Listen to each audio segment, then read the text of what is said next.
Hello, everybody. On this episode of the show, I take two listener questions. The first one is from somebody who finds themselves kind of obsessing over new relationships or potential relationships to the point that they wonder if they are relying on them for happiness. So we talk about when this is and is not a problem, as well as some things that can be done to rectify the situation. The second one is one with somebody who has been through sexual assault and they're having a hard time with it again after years, and they want some advice about that. We don't get into specifics about the assault, but I do use the term several times during the answering of that question. So be aware of that. Anyways, let's go ahead and get into it.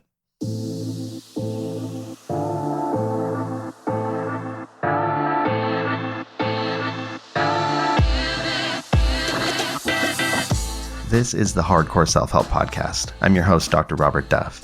I'm a clinical psychologist and a self-help author from Southern California. My goal is to make mental health content for real people, just like you.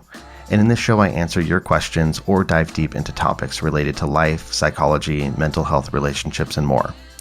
Please be aware that sometimes I use some spicy language, and I also don't shy away from sensitive topics, but I will try to give you a content warning whenever it's relevant. So if all this sounds good to you, let's get started. All right. Hello, friends of all varieties. Thank you for joining me for episode 385 of the podcast. I have been at home this week with COVID, and it finally got me. You know, technically I had tested positive before at some point, at least once, but I've never had symptoms before.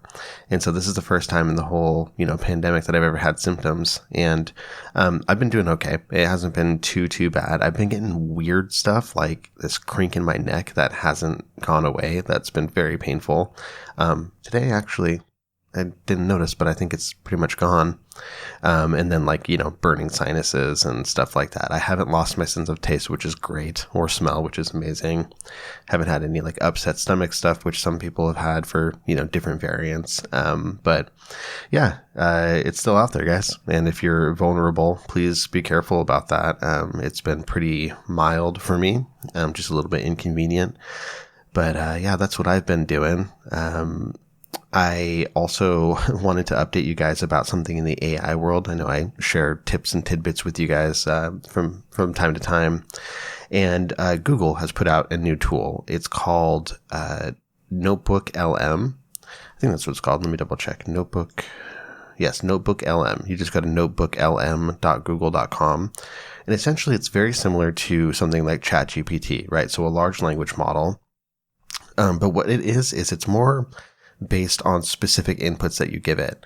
So when you open the interface, which is very simple right now, you can upload sources, and you could do that by connecting it to Google Drive. You could upload a PDF, or you can actually just copy and paste a bunch of text. And one of the things that's really good about Google, or Notebook LM, is that it can take quite a bit of information. So don't tell anybody, but I have a PDF version of the DSM, which is many, many, many, many pages.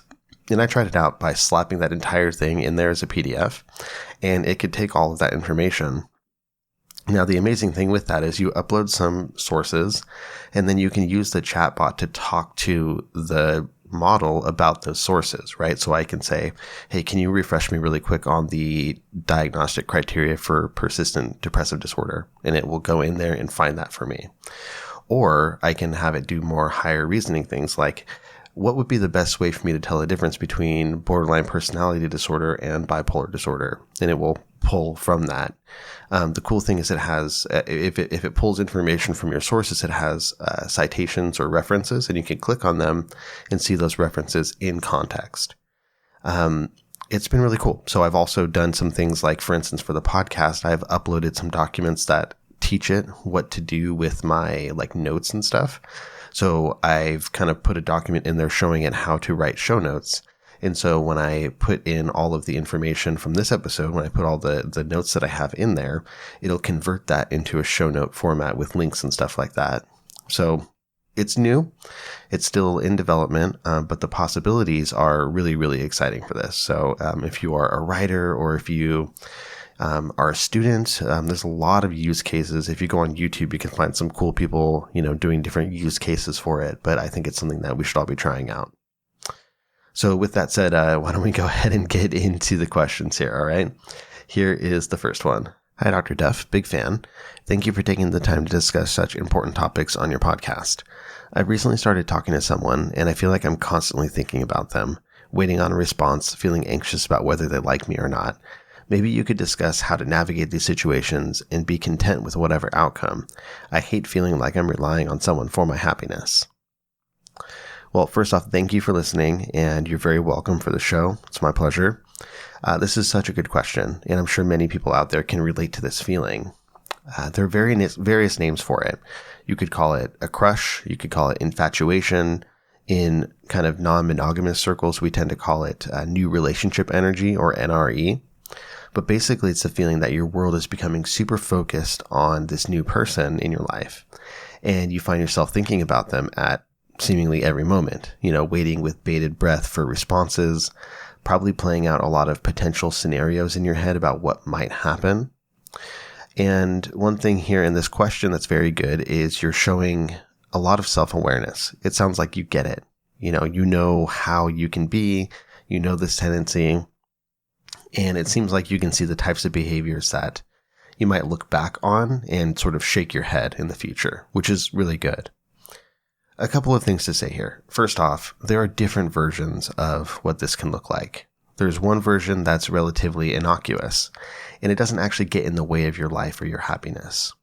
Look, you're putting yourself out there. That is a vulnerable thing to do. And it's totally reasonable for you to have doubts and concerns and be a bit anxious to know if this person is actually into you or not. And of course, romantic relationships mean different things to different people. Everyone has different expectations, different pressures, different values that they live with. So the weight of a romantic relationship will vary from one person to another. Let's say that you're in a position where you really want to be in a committed relationship. And in your life at this point, you want to be moving forward toward starting a family, having children. And unfortunately, you feel your biological clock ticking. You may not have a lot of time to do that in the way that you want to. That would mean that it's totally reasonable to have some anxiety about dating because the stakes are a bit higher for you than they might be for somebody else who's maybe younger or doesn't want to have kids, things of that sort. On the flip side, maybe you haven't had a lot of relationships at all, and this is just very exciting for you because it's new and novel and awesome. Basically, I'm saying that some degree of this is completely normal and nothing that you need to beat yourself up over. We all do it. Now, there's another version of this where you may have good reason to be somewhat concerned about your patterns and about your behavior. This is when being preoccupied with this new potential relationship really, really takes over your world. Maybe you're making up potential scenarios in your head and being truly disappointed when they don't happen, being very let down. Maybe you're having a hard time being the kind of friend or family member that you want to be because your attention is so focused elsewhere that everything else kind of just starts to fade to the background. An example of this would be like waiting to see if the person that you're talking to is going to ask you out, right? It's going to ask you to go out and do something. So because of that, because you want to leave that open, you don't make any other plans and you're just left waiting with ultimately no response. It may also be the case that you're just simply feeling lousy all the time unless you're getting communication or attention from this person, right? Like you said, having to rely on them for happiness. These would be potential indicators that there's actually something that requires some looking at and maybe some trying to improve upon. You asked about how to be okay with whatever outcome, and I'm assuming with that you mean whether the person continues to show interest and develop a relationship or not. One thing that I talk about a lot in my work, like personally and, in my direct clinical work, is the idea of correct rejections. Not all things should work out. And ideally, the purpose of getting to know someone is not so you can do everything in your power to develop a relationship. It should be to discover whether a relationship or situationship, whatever type of connection, works between you. Not just to make it happen, but to see if it is possible and if it should happen. The answer to that should be no sometimes. You're not going to be compatible with everyone. That doesn't mean that you can't be excited during the process. You should be excited to learn and develop a new potential, but you're also allowed to be sad when you realize it's not going to happen. It's the simple truth that among all the people out there, there are a lot that you will be compatible with, and there are a lot that you will not be compatible with. And that's okay. It's not a failure. It's a correct rejection. Now, I want to dive deeper into this, but really quick, let me take a break and talk about our first sponsor. Okay, in the spirit of self-care, I'm happy to report that today's episode is brought to you by OneSkin. They are here to help you simplify your skincare routine. And OneSkin is legit. Their products are developed by 4 PhD-level scientists dedicated to skin longevity. They've developed a proprietary peptide called OS1, which is proven to reduce the buildup of senescent skin cells, which are those zombie skin cells that contribute to aging. I'm a huge fan of OneSkin not only because their products have been shown in published literature to reduce skin's biological age, but also simply because their products are attractive. Regardless of your aesthetic, whether you're the type to keep out your skincare products on the counter or put them away into the cabinet, I think you'll find their refillable containers to be clean, sleek, and modern. OneSkin is also more than just about skincare. They're looking out for your skin's longevity. So get started today with 15% off by using the code DUFF at oneskin.co. That's 15% off at oneskin.co with the code DUFF. Okay, getting back into it, you may also need to ask yourself some hard questions. Things like, what are you avoiding by putting so much of yourself into your relationships? Or what would it mean if you were alone, if you didn't have a relationship? Essentially, what's the urgency here? Why is it so important to make this work? You mentioned that you don't want to be relying on someone else for your happiness. That's totally admirable, right? You're allowed to get happiness from others. You're human. We're social beings. Happiness often does come from other people. But if you're not able to be happy when you aren't certain that somebody likes you, that would be more concerning. Personally, codependence is something that I've worked on a lot over the past few years. And if you don't mind, I'll share a couple simple rules of thumb that I've used that have helped out. The first one is these are kind of more mantras, but the first one is, when in doubt, work on yourself. So whenever I find myself thinking too much about somebody else's thoughts or actions that I don't have any control over, and that starts to make me feel something, when I start to be limited by that, I simply try to redirect to working on myself just as a default, right? When I don't know what else to do, work on myself. When in doubt, work on yourself. My rationale here is that I'll never regret being good to myself, but I very well may regret the path that those other thoughts lead me down. And this doesn't mean, become a selfish prick and don't consider anybody else. But if you're waiting on a text back and it's making you forget about all the other things in your life, maybe notice that and instead encourage yourself to work on a craft that you've been practicing. Go to the gym, read for pleasure, or do anything else that benefits you. Another rule of thumb that's helped me out is I've asked the question, how can I enjoy this? Or how can I celebrate this? Now, using this rule of thumb, I've really gotten in touch with enjoying my own time by myself. So in situations where I might otherwise feel lonely or a sense of FOMO, right? Fear of missing out, wishing I could be there or wanting to know what it's like, any of those sorts of things. I try to focus on what I can enjoy. How can I make this situation that I'm in right now uniquely awesome? So for you, when you're waiting to hear back from somebody and you don't know what to do with yourself, maybe you can try to think of what one of the most awesome things you could do for yourself would be. Rather than waiting around all night and hoping to be asked out, maybe you can make the active effort to indulge a little bit.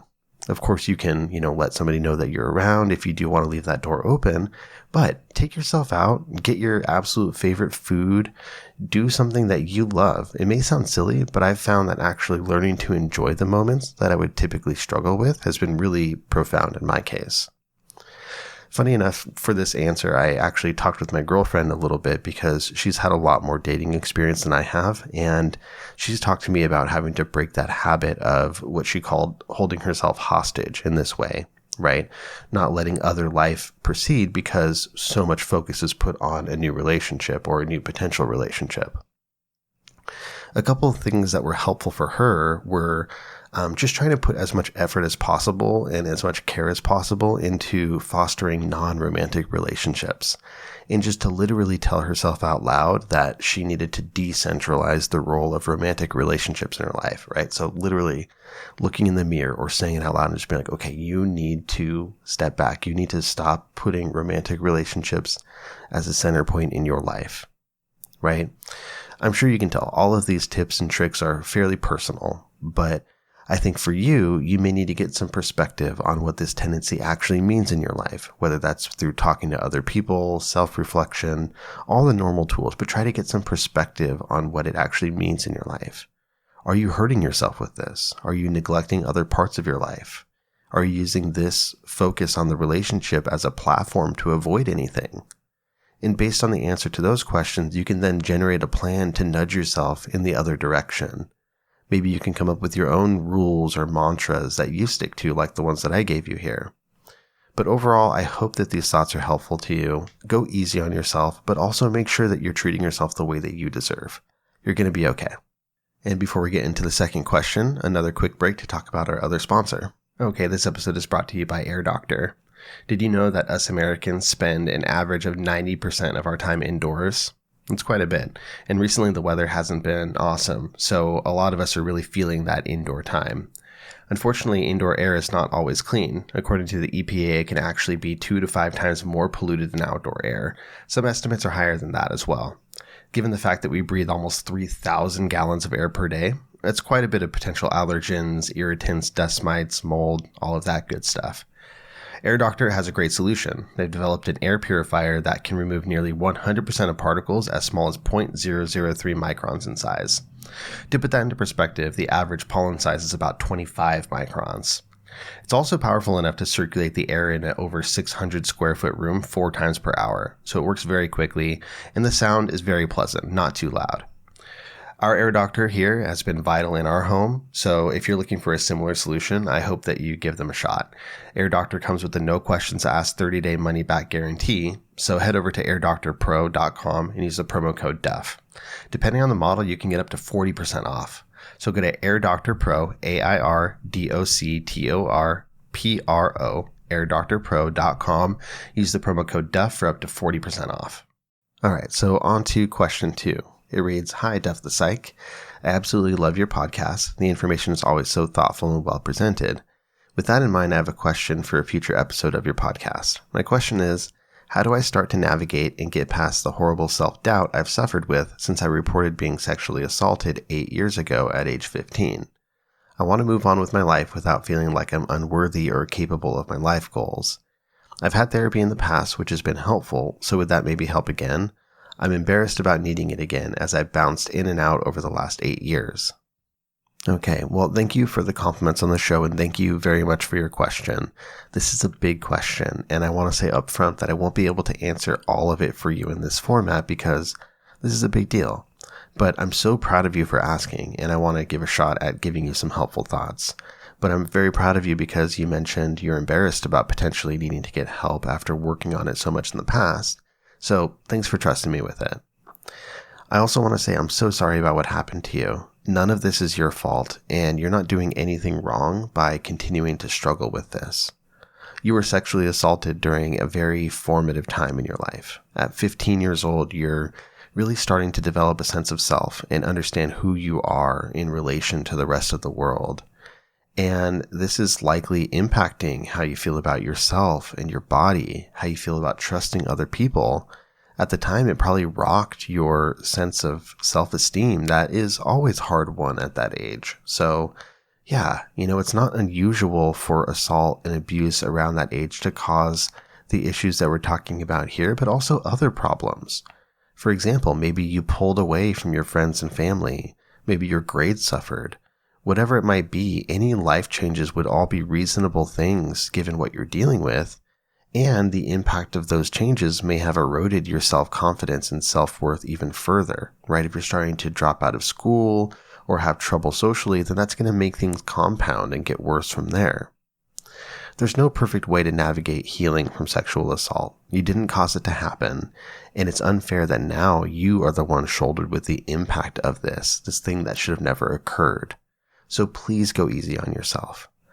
I don't think that you would consider another person in your shoes, somebody else, to be embarrassing if they're having a hard time again, despite having worked on it in therapy before, right? So try to have a similar grace with yourself. As with most things, healing from sexual assault is not linear. It doesn't always follow the same exact straight path. Healing is complex. I'm really glad to hear that you have found success bouncing in and out of therapy in the past, but there's a chance that all of that therapy helped with one aspect of healing, and now you find yourself needing to heal in a different way. For instance, maybe you had significant traumatic reactions that you needed to work on and more overt PTSD symptoms, things like hypervigilance or insomnia. But now you're looking deeper into issues like self-concept. I think a lot of times we only get to approach certain issues when we feel safe to do so at a very deep level. Maybe you've heard before that mental health is like an onion with layers.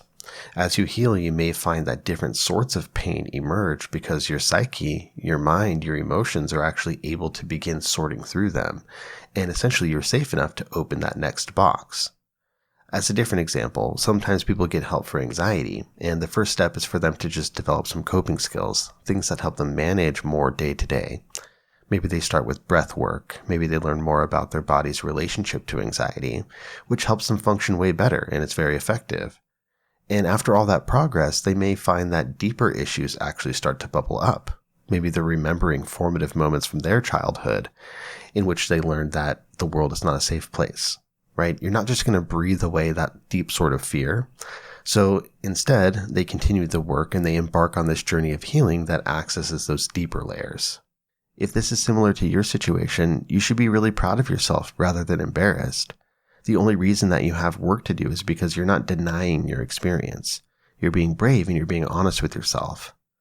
I imagine it's possible that you've been gaslit by people in the past regarding your assault. So let's not do the same thing to yourself. What you're dealing with is real, and you're being brave by continuing to acknowledge it. Let's talk a little bit now about what to do from here. First off, yes to therapy. Obviously, that's a great idea. I think you could do some really amazing work now that you've already put in some work in the past in therapy.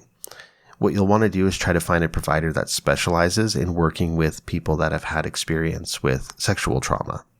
So in vetting potential therapists, which you should do, right? You should reach out, you should look at their website, you should try to gauge what their approach is like and whether you might get along before starting with them.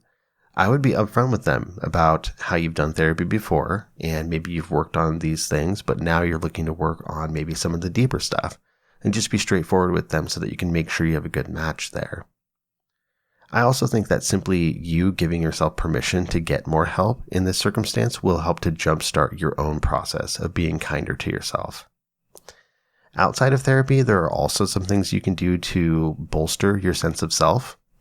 I think it could be a great time for you to actually challenge yourself, to be on the lookout for opportunities and experiences that are new. This could be something in the professional or academic realm, but it could also be something physical or artistic. It's sort of a paradoxical approach, but you may be able to help yourself understand that you are capable of achieving your goals by pushing yourself to achieve some goals. There's one specific person that I follow on social media that comes to mind, and I'm not going to call them out here, but they have been through sexual assault, and they have their own traumatic situations in the past that they've been through. And from afar, what I've watched is one of the things that has really helped them learn to love their body again and provided them with a sense of self-confidence and mastery is getting into Brazilian Jiu-Jitsu, which is the martial art where you roll around on mats with other people, you try to put them in locks and chokes and things like that. Very physical, obviously, very close, and it's been amazing to see the transformation there. If you find yourself tending toward isolation, maybe try to push yourself to do the opposite and bring people in. Whatever it might be, you want to act against that tendency, right? Because just like depression, trauma can be something that likes to keep itself your deep, dark secret. So don't let it. You'd be amazed at how powerful it can be simply to say to somebody, hey, I've been having trouble with my trauma history rearing up again, and I'd just love to hang out soon. I don't think it's the best idea for me to keep to myself. right? Just throwing it out there and letting that start the conversation. Call it out, be honest with yourself, and approach the situation. It hurts. It fucking hurts, and it's allowed to hurt. There's nothing shameful about that. So yes, there's a lot that you can do here. The last thing I'll mention is self-help resources. This can be another way to approach rather than avoid. Reading or listening to books that are directly or indirectly related to what you're going through could be great. Even memoirs, personal accounts from people that have been through sexual violence. This is something that can be extremely beneficial in seeing what it's like for others. Journaling about your fears, right? Any of these things are going to help you in terms of just opening the boxes that need to be opened, being brave, starting to address them. It's a process, but it's okay that it's a process. I already know that you're capable and strong, and hopefully these avenues will help you to remind yourself of that as well. So thank you very much for trusting me with this question.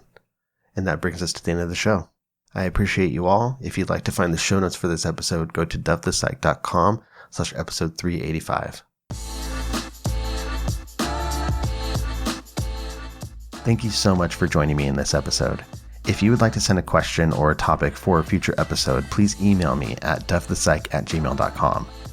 If you like my approach and would like to learn more about my books, online course, or other resources, please head over to my website at dovethepsych.com. And lastly, it would mean so much to me if you would leave a review for the podcast wherever you listen to it, or share an episode with a friend. Until next time, you got this.